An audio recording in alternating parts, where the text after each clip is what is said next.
श्री राम राम रघुनंदन राम राम। श्री राम राम भरताग्रज राम राम। श्री राम राम रणकर कस राम राम। श्री राम राम शरणं भव राम राम। सभी सनातनी को जय सिया राम। जैसा कि आप सब जानते हैं, आज एक बार फिर से आप सबके समक्ष मैं फिर से उपस्थित हुआ हूं। आज की कहानी का शीर्षक है बेटी का विवाह।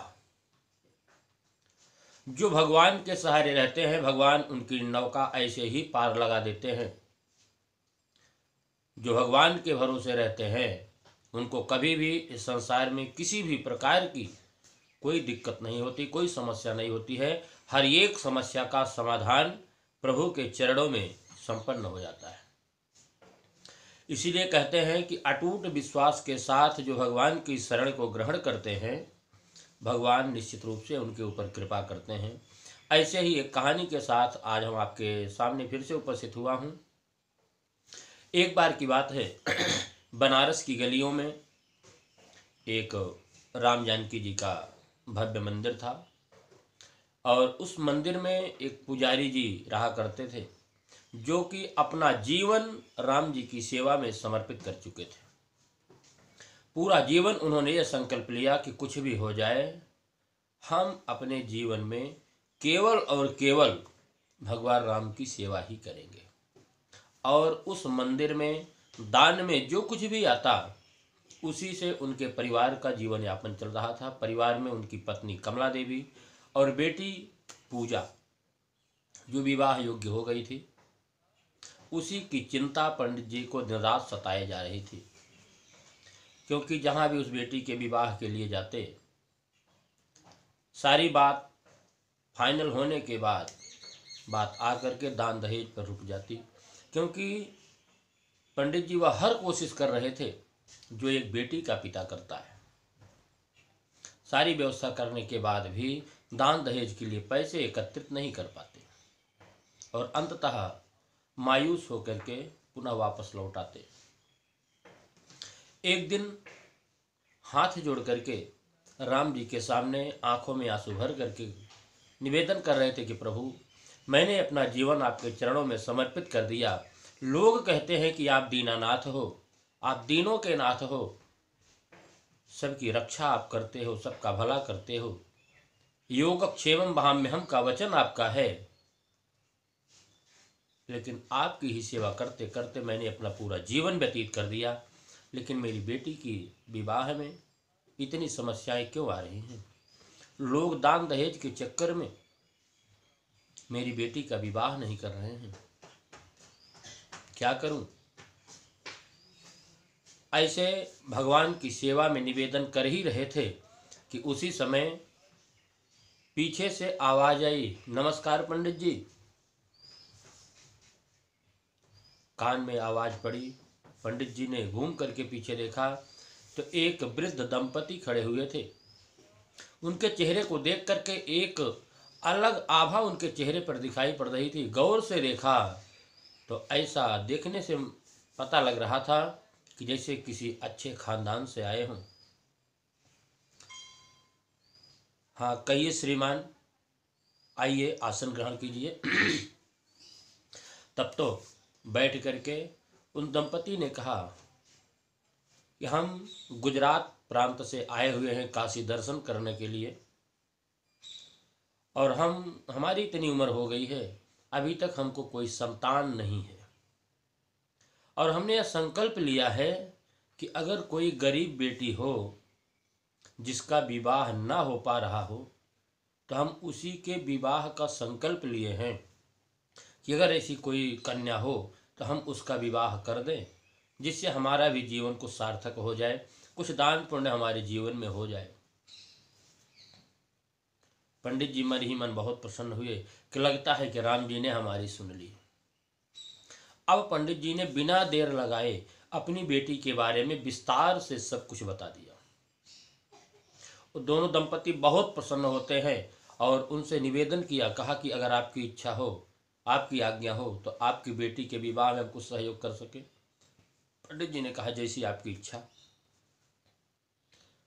तो तुरंत सज्जन ने एक विजिटिंग कार्ड निकाला और पंडित जी के हाथ में दे दिया।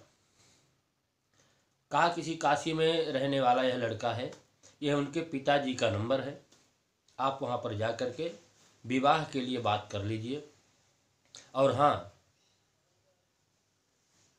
मेरे बारे में उनसे आप कुछ मत कहना। वो रिश्ते में हमारे साढ़ू लगते हैं, लेकिन मैं बीच में नहीं आना चाहता। तो पंडित जी ने कहा कि थोड़ा सा घबराए, बोले कि आप बीच में आना भी नहीं चाहते हो, आपके साढ़ू भी हैं। तो कहा हाँ कोई बात नहीं, आप एकदम चिंता मत करिए, आप जाइए, और वो बहुत सज्जन व्यक्ति हैं, जरूर आपकी सुनेंगे।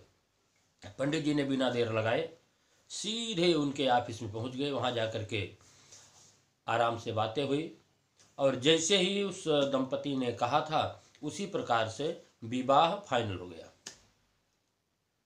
विवाह का मुहूर्त निकाला गया, सब कुछ एकदम ठीक ठाक हो गया। वहां से वापस लौटने के बाद पंडित जी ने उस सज्जन के मोबाइल नंबर पर फ़ोन किया, तो जो भी विवाह से संबंधित जरूरी सामान थे वो सब कुछ एक फ़ोन करने पर ही पंडित जी के यहाँ उपस्थित हो गए। सारी व्यवस्था हो गई, विवाह भी हो गया, लेकिन वो दंपति आए नहीं। जब भी पंडित जी फ़ोन करते, फ़ोन के तुरंत बाद सारी सामग्री वहाँ पर उपस्थित हो जाती। पंडित जी विवाह कार्य में व्यस्त थे, इसलिए उनको बुलाया भी नहीं, केवल फ़ोन करते, बात होती और यहाँ सारी व्यवस्था हो जाती।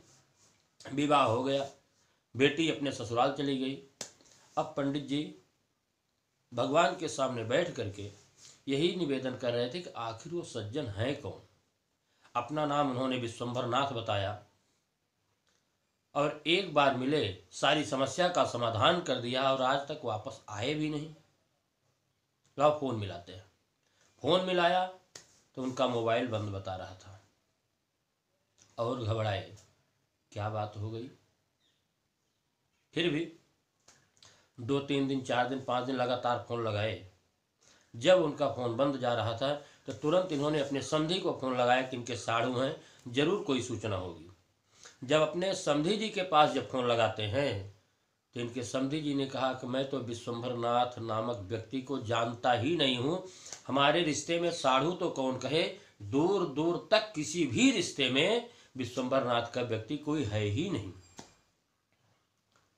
इतना सुनते ही वो सारी माया समझ गए और राम जी के सामने हाथ जोड़ करके कहते हैं कि प्रभु, आप जिसकी ऊपर कृपा करते हो ऐसे ही कृपा करते हो। वह विश्वंभर नाथ कोई और नहीं, वह आप ही थे, और वह वृद्धा माता कोई और नहीं, माता जानकी ही थी, जो जिनसे हमारा और हमारी बेटी का कष्ट देखा नहीं गया, उस कष्ट को हरण करने के लिए आप आए और हमारे समस्त कष्टों का आपने निवारण किया। प्रभु, आप महान हैं, आप दीन बंधु हैं, आप भक्त वत्सल हैं, आप कृपा करें। इसीलिए कहा जाता है कि जो भी भगवान के भरोसे रहते हैं उनका कार्य अपने आप हो जाता है। भगवान के भरोसे रहें और अपने कर्तव्य मार्ग पर चलते रहें। जो सच्ची निष्ठा से, सच्ची भावना से भगवान की सेवा करता है, निश्चित रूप से भगवान उसकी नौका पार लगा देते हैं। जय श्री राम।